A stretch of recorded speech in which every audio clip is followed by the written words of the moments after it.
त्याला काय म्हणते इकडे? लहान लेकराला दागिनं करतात, ताईत नाही, आपण आपल्या नात्यामध्ये करतो, आमच्याकडे बायतिळा म्हणजे झाली. इकडे तो प्रकार आहे काय, समजा एखाद्याच्या घरी बाळ जन्माला आले की मग त्याचे सगळे नातेवाईक त्याच्या घरी सोन्याचं बासन घेऊन, जवळचे नातेवाईक, आमच्याकडे त्याला बायतिळा म्हणतात. जर आपल्या घरच्या जर मुलाला एखाद्या ते जास्त मोठं देत नाही, अर्ध्या ग्रामचं 1 ग्रामचं काही ओम करतात, ते कानातलं देतात, अशी पद्धती आहे आता तिकडे आमच्या भागामध्ये आहे. म्हणजे समजा माझ्या घरी जर लहान बाळ आलं तर मग आमच्या नात्यातले सगळे लोक त्याला बघायला येतात ना, तर मग त्याला कोणी कपडे आणते, त्याला काही थोडस चांदीचं, मुलगी असलं तर पायातल्या तोरड्या, नाकातली नथनी, कानात असं करतात. मग आपल्या घरच्या बाळाला जर 1 ग्रामचं केलं असेल तर मग आपल्यालाही त्याच्या घरी बाळ झालं की आपल्याला घेऊन जावं लागते. मग आपण काय 4 ग्रामचं नेतो काय?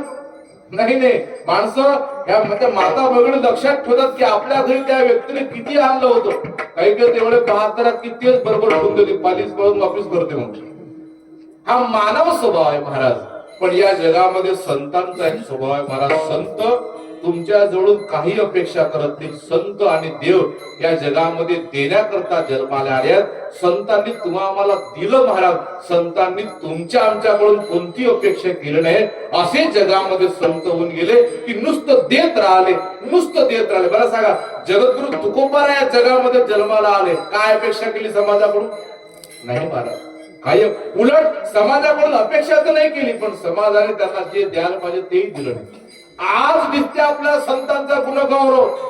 आज तुम्हाला माऊली ज्ञानेश्वर महाराजांची पालखी चांदीची आहे महाराज.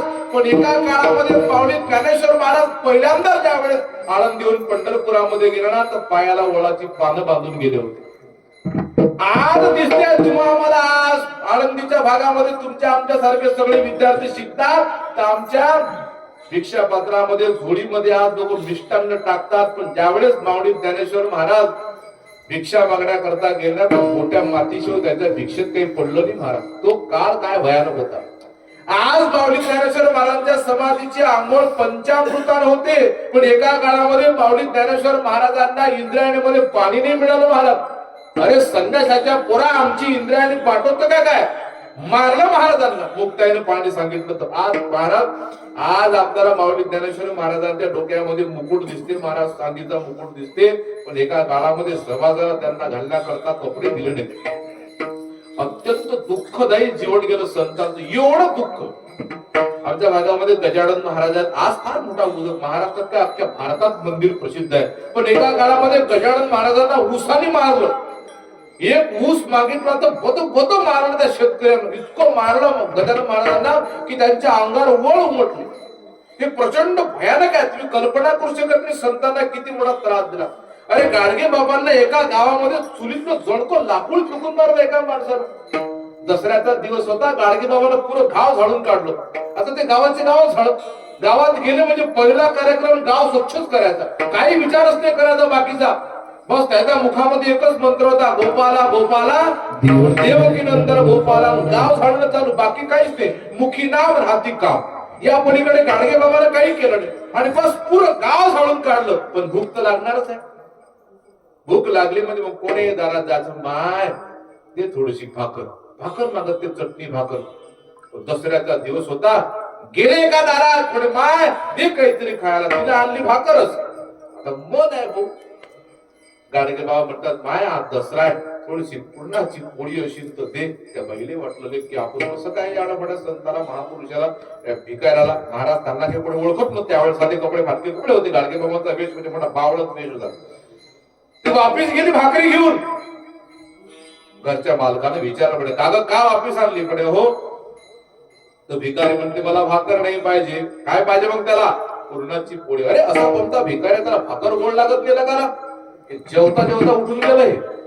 अरे काय पाहिजे? नाही जी, दसऱ्या थोडीशी पूर्णाची पोळी पाहिजे होती. असं तुला भाकर गोड लागत नाही का भिकारड्या? थांब, तुला पूर्णाची पोळी देतो. आणि तो घरात येतो.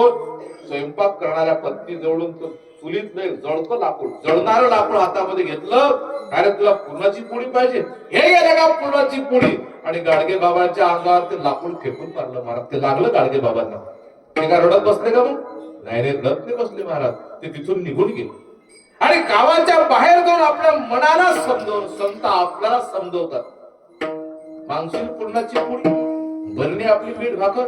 त्या दिवसपासून गाडगे बाबांना अख्ख्या आयुष्यभर संकल्प केला, मी कधीच मिष्टान्न खाणार नाही. आणि तिथून त्यांनी सेवनच नाही केलं. अरे गोरबाई गरिबां करता काशीला काय, पंढरपूरला काय, तुम्हाला कल्पना नाही. गाडगे बाबा कुठपर्यंत, गाडगे बाबाची इच्छा काय होती? गाडगे बाबाची इच्छा महाराज तुम्ही कल्पना करू शकत नाही. बद्रीनाथ पर्यंत.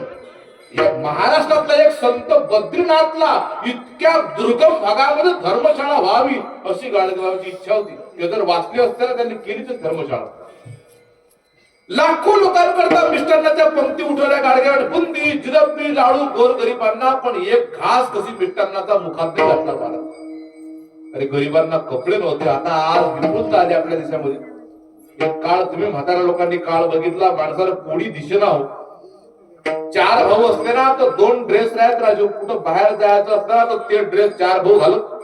आज तर आपल्या लेकराला एवढे कपडे आहेत, बद कपडे आहेत. जुने फेकून देतात, नवीन आणतात. परवा मी आमच्या घरचं कपाट उघडलं, म्हणजे माझ्या मिशेतचं मी कधी हात नाही राहत बरं घरच्या बाईच्या कपाटाला. पण काहीतरी काम पडलं, चाबी पाहायची होती, मी उघडलं तो साडेचा पुरा गंज आलता अंगावर. मरता वाचलो मी. कठीण आहे, तुम्हाला काय वाटते? प्रचंड आहे. आज सध्या समाजाची अवस्था मोठी कठीण आहे. आज तुम्हाला माझी विनंती आहे तुम्हाला सगळ्यांना, माणसं बावरले महाराज काय करतात?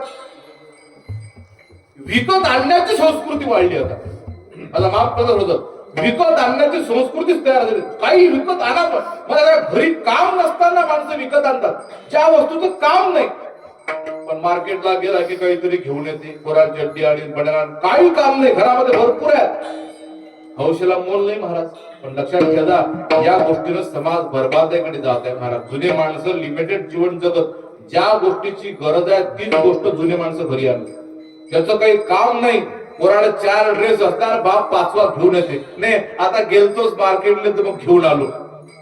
काय कसं कुठं चालला आमचा समाज?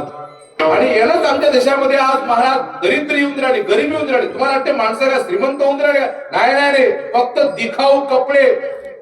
हे खरे कोरडी येट आहे, राष्ट्रसंत म्हणतात. नाही माणसाकडे कोरडी येट आहे, यांना माणसाचं जीवन उन्नतीकडे जात नाही. गाडगे बाबांनी संकल्पच केला. अरे गोर गरिबांना कपडे वाटले, ट्रकचे ट्रक कपडे वाटले, पण एखादा दुपट्टा कधी आपल्या अंगावर पांघरला नाही. अरे गोर गरिबांकरता धर्मशाळा बांधल्या, आश्रमशाळा बांधल्या. झाला पंढरपुरामध्ये बघा थोड्या मोठ्या धर्मशाळा आहेत, पण पुण्या स्लॅबच्या मकानात रात्रभर मुक्काम केलं. असं संतांचं जीवन होऊन गेलं महाराज. जगद्गुरु तुकोबरायांच्या जीवनामध्ये जवळ बघा, जगद्गुरु तुकोबरायांनी आपल्या आयुष्यामध्ये काय काय हाल कष्टा सहन केल्या, पण मात्र समाजाकडून अपेक्षा कोणतीच नाही केली, काही मागितलंच नाही. आज आम्ही महाराज लोक म्हटलं थोडं वाईट वाटेल महाराज मंडळींना, आपण चांगले मंडळी मला माहित आहे. पण या देशामध्ये सुळसुळाट हा साधू जनांचा पोट भराया तुकडोजी महाराज तात्याने ओळलं. आज काही ना काही आहे, कोणाला आश्रम आहे, कोणाला काही. याचा अर्थ सगळेच वाईट असं मला गैरसमज करू नये. चांगली महापूर देशामध्ये प्रचंड आहेत, पण याच्या या क्षेत्रामध्ये सुद्धा आज महाराज भयानकता झाली आहे. ते काही ना काही योजना घेऊनच येते. मला सांगा, तुमच्या गावात येऊन मी जर म्हणेल माझ्या आश्रमांवर वर्गणी द्या, यासारखा मूर्खपणा कोणता असू शकते का? अरे आमच्याच गावामध्ये एवढा मोठा हरिनाम सप्ताह आहे, आमच्याच गावामध्ये मंदिर आहेत, आणि तुकडोजी महाराजांनी हेच सांगितलं की बाबा इकडे तिकडे काही जीव नका, आपल्या गावाची शाळा ही मोडली, तू तीर्थास मंदिर जोडली, हे दान नव्हे का व्यर्थ, तुझं गावाचं नाही का तीर्थ? महाराज म्हणतात तुझ्या गावी गरीब राहती उपवासी, पण अन्न सत्र लावी तोशी काशी. याने निघतो का जीवनाचा अर्थ, तुझं गावाचं नाही का तीर्थ? अरे आपल्या गावाची सेवा जो करतो तोची कीर्तीने मानाने तरतो, दास तुकड्या म्हणे होई सार्थ, पण तुझं गावाचं नाही का तीर्थ? बसते याच्यातही बसते आपल्याच्यामध्ये. अरे रिकामा कशाला फिरता, तुझं गावाचं नाही का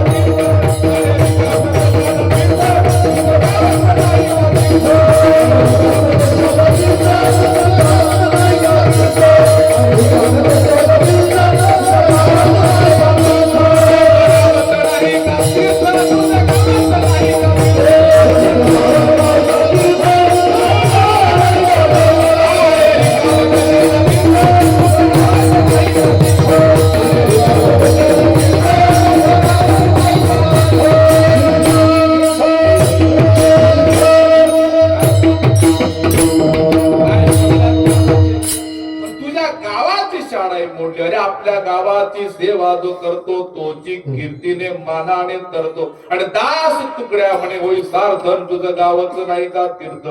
संतांनी आपल्याकडून काही अपेक्षा केली नाही महाराज, नाही काही मागितलं. स्वरमंत्राने गाडगे बाबाच्या पूर्ण एक ट्रक उभा होता कपड्याचा ट्रक. म्हणे बाबा माझे पातळ फाटलं म्हणे, एक द्या ना. म्हणे बाई तुझ्यासाठी नाही आणलं.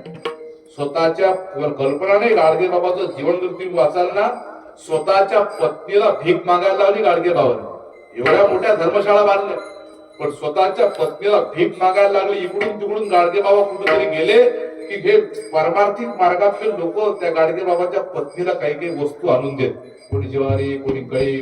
पण गाडगे बाबाची फेरी वर्षातून एखाद्या दोनदा घरी, त्या घरात फक्त चक्कर मारत गाडगे बाबा बापा बापा बापा आपल्या घरात तर सामान आणलं नाही. दिवाळीच्या वेळेस आले होते ते, त्या बाईने विचारलं काही चिवडा कांदोले करंजा करून ठेवले. म्हणजे काही एकटीनच खाल्ला की काही लोक बोलावले, काही मित्र गित्र थांब, मी माझे मित्र मुख्या गावातले भिकारी आणले बोलव आणि बसवले लाईन. अख्खा चिवडा वाटून दिला, करंजाही वाटून दिले, सगळं खलास. आणि काय म्हणतात गाडगे बाबा म्हणतात काय तुमच्या घरी भांडे गिंडे आहेत. आता ते भिकारी का हो म्हणतील काय, ते म्हणत नाही. मग एक काम कर, तू हे घेऊन जा, तू ते घेऊन जा. 10 मिनिटात गाडगे बाबाला पुरं घर खाली केलं आणि मग घरात चक्कर मारता आता बरं वाटते म्हणे. याला घर म्हणते. काय या संतांचं जीवन आहे महाराज. गाडगे बाबाच काय जगद्गुरु तुकोबारायांच्या जीवनामध्ये चालना काय होतं, किती मोठी श्रीमंत होती त्या काळामध्ये, किती मोठे वही खाते होते, किती लोकांवर कर्ज होतं. पण तुकोबारायांनी आपल्या हिशाचा पूर्ण लेखा जोखा महाराज पांडुरंगाच्या नाव घेऊन इंद्राने बुडून टाकलं. जाऊ द्या तिकडे, काय करायचंय. लाखो रुपयाची इस्टेट होती पण वाहून टाकली महाराज. कशा करता याला माहित होतं याच्यामध्ये माणूस जर गुंतला ना, हे माणसाचं मन मोठं भयानक आहे. एकदा एखाद्या गोष्टीमध्ये गुंत की तिकडच जाते. त्यांना आपलं मन गुंतायचं होतं पांडुरंगाच्या चरणामध्ये. म्हणून महाराज संत तुमच्या आमच्याकडून काही अपेक्षा करत नाही, संत आपल्याला देण्याकरता आले. तुमच्या गावामध्ये कित्येक वर्षापासून सप्ताह चालू आहे मला माहित आहे. कीर्तनकार कोणत्या ते डोक्यातून काढून टाका, पण कीर्तनकार तुम्हाला काय देऊन राहिले, फक्त एकच देऊन राहिले, संत विचार. दुसरं काही आहे काय. आम्ही कीर्तनकार काय देतो, आमच्याजवळ काय हो, या महाराष्ट्राचा कोणताही कीर्तनकार असो. आता तुम्ही आम्ही सगळे तर अभंग म्हणतो, कोणाचा माल आहे हा संतांचा माल. आज तुम्ही आम्ही स्वतःला जीवन कोणाच्या भरोश्यावर जगून राहिलो, संतांच्या भरोश्यावर जीवन जगून राहिलो. अरे या जगामध्ये हाय संत दुनिया में जगे तब ही रही, दुनिया खड़ी उनके प्रतापों से आज तक नहीं नीचे पड़ी. काय प्रचंड पाप पडून राहिलो, तुम्हाला कल्पना नाही. जगामध्ये भयानक लोक आहेत. आज या जगामध्ये एवढं पाप आहे की तुम्ही आम्ही त्या पापापासून फार अनभिज्ञ कल्पनाही आपल्याला नाही आहे की काय चालायचं त्यामध्ये. इतकं भयानक आहे. म्हणजे या देशातले सध्याचे षडयंत्र 70% षडयंत्र ग्रामीण भागातल्या लोकांना माहित नाही काय चालू आहे. आपला अर्धा देश विकला गेलाय, हे कल्पना तुम्हाला नाही आहे. आणि आज हा महाराष्ट्रामध्ये वारकरी संप्रदाय आहे. आज तुम्ही महाराष्ट्राच्या बाहेरच्या आपल्या देशातल्या कोणत्याही प्रांताची अवस्था बघा, कोणताही प्रांत बघा, महाराष्ट्र सोडून महाराष्ट्राच्या बाहेर तुम्ही एखादा दौरा करा. आता मी नेहमी जातो तीर्थयात्रेच्या निमित्तानं. भयानकता आहे महाराज, भयानकता आहे. आपला महाराष्ट्र जर टिकून असेल ना, त्याला एकमेव कारण आहे की आपल्या महाराष्ट्रामध्ये वारकरी संप्रदाय आहे. आणि वारकरी संप्रदायाचा विचार इतका मजबूत आहे खेड्यापाड्यामध्ये, गावागावामध्ये. दुसऱ्या इकडचे महाराज लोक किती आले होते, काही महाराज लोक एक लोटा जल समस्या काल, पण झाले त्याचे लोटे कमी आता. काही राहिलं नाही महाराज. आपले लोक एकदम जुळत देत. मला खोटं बोलणार नाही. माझ्या गावामध्ये एका संप्रदायाच्या लोकांनी 3 दिवस कार्यक्रम केला. 3 दिवस एकदम पेंडॉल, आपला काहीच नाही, एकदम डिजिटल पेंडॉल, डिजिटल हार्मोनियम, प्रवचनकार बिलकुल जगजगाट. माऊली 3 दिवस आमच्या गावातल्या लोकांनी मस्त प्रवचन ऐकलं. जेवणही चांगलं, डिजिटल एकदम शिरा गिरा सगळं. आपल्या खेड्यापाड्यातले लोक जेवणही चांगले, सगळं जेवलंय. आणि शेवटच्या दिवशी ते लोक सांगायला लागले आमच्या संप्रदायाची दीक्षा घ्या. एकही माणूस तयार नाही हो, एक माणूस नाही. पेंडॉल रोज जेवायला फुल, प्रवचन ऐकायला पेंडॉल फुल, पण दीक्षा म्हटलं तर लोक सगळे गायब. याला म्हणतात महाराष्ट्र आणि याला म्हणतात वारकरी संप्रदायाचा आमच्या या भागावरचा संस्कार. किती येतील आक्रमण, पण मात्र आमचा विचार, आमची निष्ठा त्या पांडुरंगाच्या चरणावर आहे. हे आपल्या महाराष्ट्राचं वैभव. आणि कोणाची कृपा आहे, हे सगळी संतांची कृपा आहे. हे सगळी वेळा त्या संतांच्या तपश्चर्येमुळे आज आपल्या महाराष्ट्रामध्ये दिवस दिसतात. नाही तर माणसं कठीण आहेत. महाराष्ट्राच्या बाहेर जाऊन पण महाराज, मी महाराष्ट्राच्या बॉर्डरवर गेल्या का यात्रेमध्ये वाईकवर एक माणूस म्हणून राहिला की 10 रुपयाचा एक माणूस माईक मध्ये बोलून राहिला, जोडून राहिलं 1 रुपयात गाजर हलवा, 1 रुपयात. इतका स्वस्त गाजर हलवा 1 रुपयात. आम्ही 25 जण हॉटेलमध्ये घुसलो. म्हणजे पहिले पैसे भरा, 25 रुपये भरले, बसलो टेबलवर वाट पाहत, का कधी आणता गाजर हलवा, कधी आणता गाजर हलवा. तो माणूस बिचारा माईक घेतला, म्हणजे यात्रे करून नो या लवकर, 1 रुपयात गाजर हलवा, इतका स्वस्तात तुम्हाला कुठेही भेटणार. लोकच भर म्हटलं आम्हाला तर ते पहिले 25 रुपये घेऊन गेले, गाजर हलवा आणतो कधी. तो काय सांगते म्हणे महाराज वर पहा. वर काय नाही, असं गाजर बांधून ठेवतो दोरीनं, 1 रुपयात हलवा आणि इकडून निघून जा. हे कठीण आहे आपल्या महाराष्ट्रामध्ये, कठीण आहे महाराज. म्हटलं हे तर अलगच आहे गाजर हलवा, पण हेच आहे 1 रुपयात काय तुम्हाला का खायला भेटणार आहे का? फक्त असं पा आणि असं हलवा बाजूला निघून जा. ही परिस्थिती आहे महाराज. अरे एका माणसाला रिकाम्या पुड्या बांधल्या, रिकाम्या कागदाच्या पुड्या बांधल्या, गजच ठेवला, माईक घेतला, 1 रुपयात 1 पुडी. पावसाळ्याचे दिवस आहेत, जेवण करताना माशा खूप त्रास, कोण नाही घेणार? कोण घेणार नाही? 1 रुपयाची किंमत तरी आहे का? 10 नेल्या लोक म्हटलं आपण नेल्या पाहिजे. सकाळी जेवायला बसलो घरी, म्हटलं आण बरं ते पुडी काळभर कोणती औषध आहे पाहू. घरामध्ये भरत्या माशा होऊन राहिले. कागद खोलला तर रिकामाच निघाला, कागदात काहीच नाही. त्या कागदार पाहिलं तर बारीक अक्षरात दिलं होतं, जेवढ्या हाताने जेवण करत असाल तर डाव्या हाताने माशा हातला 1 रुपया दिला. हा कलियुग आहे महाराज. या कलियुगामध्ये आपण कल्पनाही करू शकत नाही. संत आहेत म्हणून आपलं महाराष्ट्र जाग्यावर आहे, नाही तर माणसाने तुम्हाला कापून खाल्लं असतं. आज हे दिसतात ना, आणि हे लोक परमार्थाचाच आश्रय घेतात. परमार्थाचा आश्रय घेतले असं नाही. तुम्ही आम्ही टिक्का लहान जाऊ, पण लोक लंबा लावतात. म्हणजे फसवणारे लोक साधे नाही आहेत. माथे पे चंदन तिलक लगावे और माला गले में भारी, आणि गरीबीन के तो कदर नहीं जाने क्या बोलेगा बिहारी.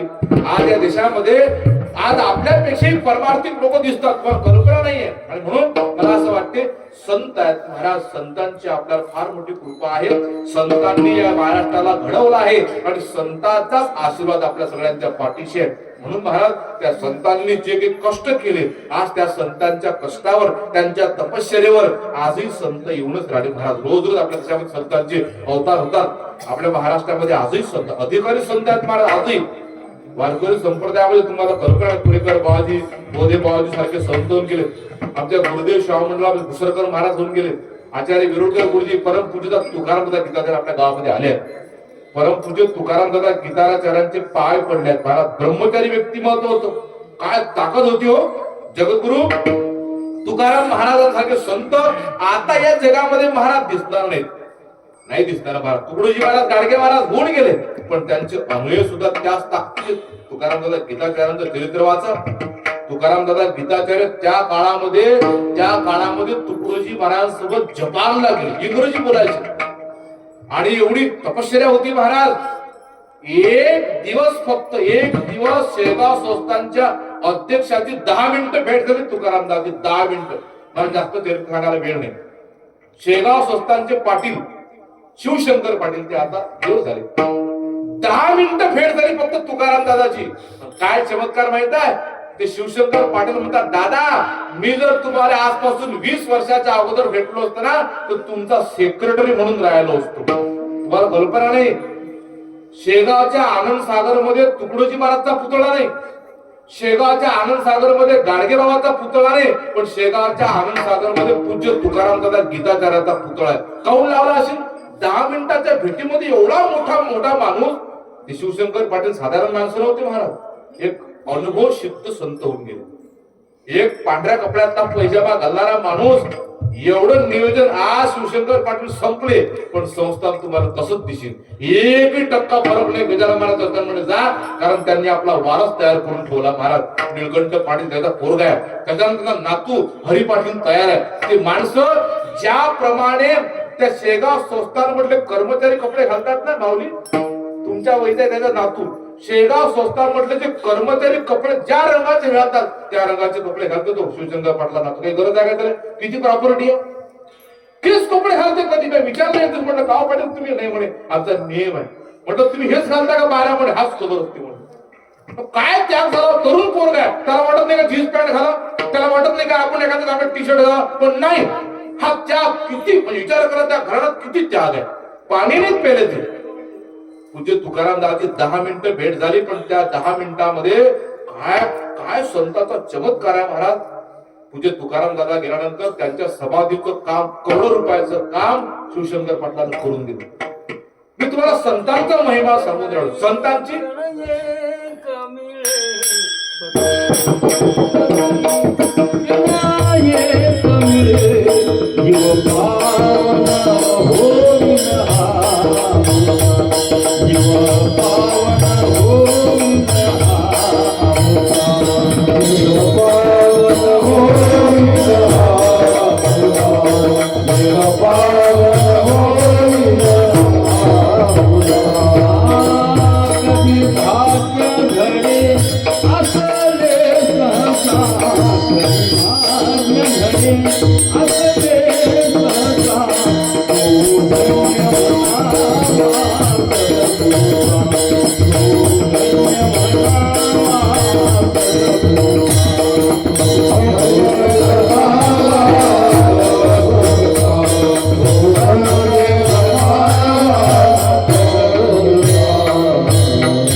म्हणून या संतांचे तुमच्या फार मोठे उपकार आहेत. आणि आज अशा या महान संतांचं वर्णन महाराज काय करावं.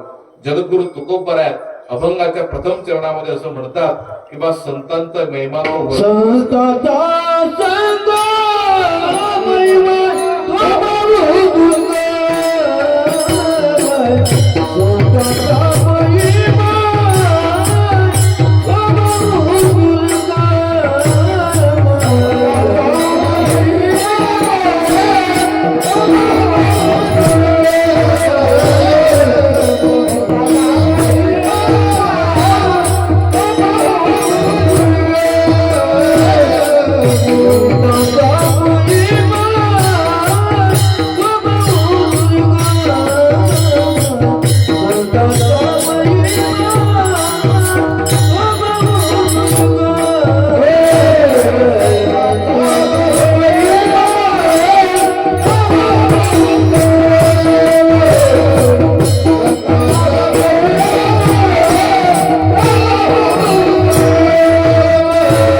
शब्द काय शाब्दिकांचे काम नाहीये. आणि कोण म्हणते?